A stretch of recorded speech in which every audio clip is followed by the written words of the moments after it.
millions of workers in a variety of workplaces are, or could potentially be, at risk of occupational exposure to bloodborne pathogens. Bloodborne pathogens, commonly referred to as BBP, are pathogenic microorganisms that are present in human blood and can cause diseases in humans. So these bloodborne pathogens can carry bacteria, viruses, fungi, parasites, etc., things that you can't see with the naked eye, but they can cause disease if they get into your bloodstream. The OSHA standard. The Occupational Safety and Health Administration published the Occupational Exposure to Bloodborne Pathogens standard because of a significant health risk associated with exposure to viruses and other microorganisms that cause bloodborne diseases. This standard places requirements on employees whose workers can reasonably anticipate contact with blood or other potentially infectious materials, such as unfixed human tissues or certain bodily fluids. Because you may come into contact with blood or bodily fluids during the course of your work at the county, we are required to provide you with this training. The OSHA standard.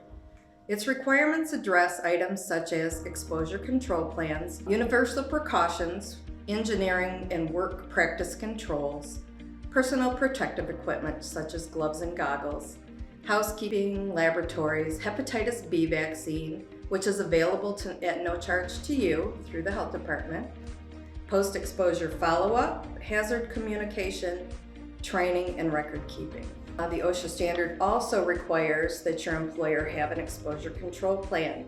In order to reduce or eliminate the hazards of occupational exposure, an employer must implement an exposure control plan for the work site with details on employee protection measures if employees risk occupational exposure. The exposure control plan must be accessible to all employees and should be reviewed annually. You've been provided a copy of the current exposure control plan with the training materials that you received for this course. If you misplace your copy or need it at any time, contact the communicable disease nurses at the health department or human resources. The exposure control plan must include a determination of each employee's potential exposure to bloodborne pathogens based upon their job duties, a description of the methods, such as engineering and work practice controls or personal protective equipment, the employer will use to limit or eliminate exposure, and updates which reflect changes in technology which may further reduce or eliminate exposure. The exposure control plan must also include procedures for investigation of exposure incidents, and documentation of the required annual update process, including non-managerial employee participation in the development and updating of the exposure control plan. Risk of occupational exposure means you could reasonably anticipate skin, eye, mucus, or other contact with blood or other potentially infectious materials that may result from performance of your job duties. The most common cause of transmission in the workplace is when an infected person's blood enters another person's bloodstream through an open wound. The purpose of this training program is to instruct on ways to limit exposure to bloodborne pathogens. Preventing occupational exposures to blood or other potentially infectious materials can prevent occupational infections. There are many different bloodborne diseases such as hepatitis B, hepatitis C, HIV, which leads to AIDS, and all three of these are of great concern. Medical advances have helped individuals with hepatitis B, hepatitis C, HIV, and AIDS lead fairly normal lives. But bloodborne diseases can still be painful, dangerous, and even deadly. Hepatitis B is a virus which affects the liver. The body's immune system typically will fight off the virus in a few months and then is immune forever. Unfortunately, some people are not able to fight off the virus and end up with chronic liver infection. Such infections can lead to liver failure, cancer, and even death if left untreated. Some common symptoms of hepatitis B include fatigue, abdominal pain, loss of appetite, nausea or vomiting, joint pain, and jaundice, which is yellowing of the skin and eyes. There is a vaccine available for hepatitis B. OSHA requires employees to sign a declination form should they decline the hepatitis B vaccine. Your declination form is at the bottom of your quiz, so page 3 of your quiz. The declination form states that the employee understands they are at risk for acquiring hepatitis B due to their occupational exposure to blood or other potentially infectious materials and are declining the free vaccination. Hepatitis C is a viral infection that causes inflammation of the liver and can cause major liver damage, liver cancer, liver failure, and even death. Many people who have hepatitis C are not aware because they show no symptoms. People can live for years and not be aware that they have hepatitis C. For this reason, the CDC recommends a one-time screening test for everyone with an increased risk of infection. If detected, hepatitis C can be treated and in many cases cured. HIV is a virus that attacks the body's immune system, specifically the CD4 cells, which help the immune system fight off infections. Untreated, HIV reduces the number of CD4 cells in the body, making the person more likely to get other infections or infection-related cancers. Over time, HIV can destroy so many of these cells that the body can't fight off infections and the disease leads to AIDS.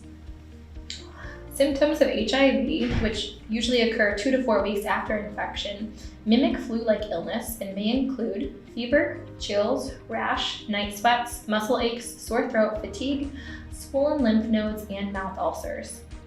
If you have any symptoms of any type of bloodborne pathogen disease, it doesn't mean that you have one of these viruses. Each of these symptoms can be caused by other illnesses. But if you do have these symptoms after a potential exposure, report it immediately to your supervisor and see a healthcare provider. The only way to determine whether you are infected is to be tested. Preventing exposure. This training program covers only workplace or occupational exposures. We are not going to be talking about sexual transmission. Occupational exposure to bloodborne pathogens most often occurs when pathogens enter the body through breaks in the skin or mucous membranes, through such events as needle sticks, human bites, and skin abrasions or cuts. There's 2 approaches to prevent these exposures: standard precautions and universal precautions. Standard precautions are the minimum infection prevention practice that is applied to all patient care, regardless of suspected or confirmed infection status of the patient, in any setting where healthcare is delivered. Universal precautions is an approach to infection control where all body fluids, except for sweat, are treated as if they are known to be infectious. Personal protective equipment, or PPE, should be selected based upon the type of exposure you are facing. If contact with or splatter from a potentially infectious material is reasonably anticipated, then PPE should be worn on the areas of the body that are potentially exposed. It's important to cover mucous membranes, skin abrasions, or cuts on your hands. Some examples of personal protective equipment are gloves, mouth and eye protection, gowns, aprons, lab coats, caps, shoe covers, or resuscitation barriers, CPR masks. Disposable PPE should be properly discarded after use. Other forms of contaminated PPE should be reused after proper decontamination. Your employer should provide free of charge any necessary PPE to complete your job. Consult with your supervisor for the location of the PPE at your facility. It's also important to remember that PPE has limitations. It must be worn properly, maintained, and should be discarded if damaged. Engineering and workplace practice controls are designed to reduce the likelihood of an exposure incident. These controls, however, have limitations and should be used in conjunction with other methods to prevent exposure. These controls will vary with each workplace, but may include providing readily accessible hand washing areas or proper antiseptic hand cleaner and paper towels, using biohazard signs, labels, and containers to properly identify contaminated waste, and handling contaminated laundry as little as possible. Use of safer needles and sharps disposal containers as required by the Needle Stick Safety and Prevention Act, and limiting the activity in areas with possible bloodborne pathogen exposure. No eating, drinking, or smoking where bloodborne pathogens may exist. Policies, procedures, and needle stick devices are required to be re-evaluated for effectiveness each year. An exposure incident is when blood or potentially infectious materials make contact with eyes, mouth, other mucous membrane, non-intact skin, or open skin, or by piercing the skin. If there's an exposure, you need to stop and limit exposure immediately. Thoroughly wash the exposed area of the skin with antiseptic soap and water. Flush eyes, nose, or mouth with water. Report the incident to your supervisor or appropriate management personnel. Properly clean up the area if this is your responsibility, or make sure proper persons are notified.